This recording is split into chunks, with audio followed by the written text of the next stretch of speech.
This site, when we first came here, consisted of very large heaps of human remains, clothes, skulls, bones, and a half-built memorial site.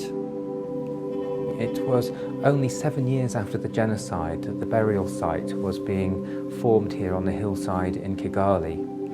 The Aegis Trust was born out of the whole experience of the Holocaust Centre in the UK. So we were familiar with the importance of memorials and memory. Our objectives when we developed the concept was to create a place to remember our beloved relatives, to pay tribute, and a place where people will understand the impact of what's happened to never repeat it in the future. Je suis allé rendre visite à Nottingham, j'ai vu Beth Shalom Museum et je me suis dit pourquoi ne pas faire un contrat avec eux. À ce moment, je n'avais aucun sou, mais je me disais que je vais trouver l'argent. Et puis dans le mémorandum, nous avons mis qu'ensemble, Aegis Trust et la ville de Kigali, nous allons mobiliser l'argent ensemble. We constructed this place that you see in slightly less than 3 months. We had a very tight deadline. We had no funds available when we started the project. So not only did we have a very scientific challenge, but we also had a challenge from a logistical aspect.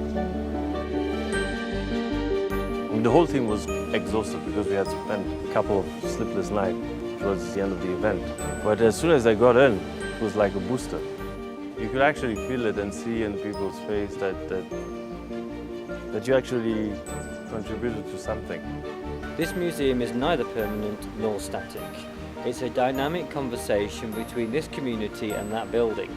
And what will happen is, I would hope, when we come back after 15 years after the genocide, 20 years after the genocide, if you find the same museum there, I shall be very disappointed.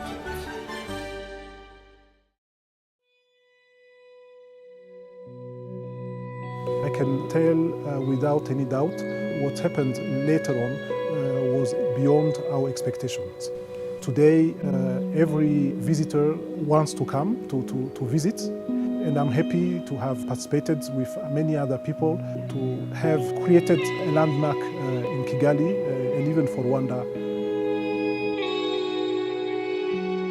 What is quite unique about the Kigali Genocide Memorial is that it's not only about remembering the past, but it's very intentionally developing programs to help bring people together in that second generation to overcome divisions and mistrust in communities.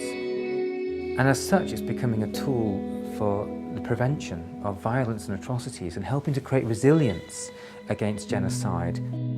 10 years ago when we opened it, we really didn't know what the future of this place would be.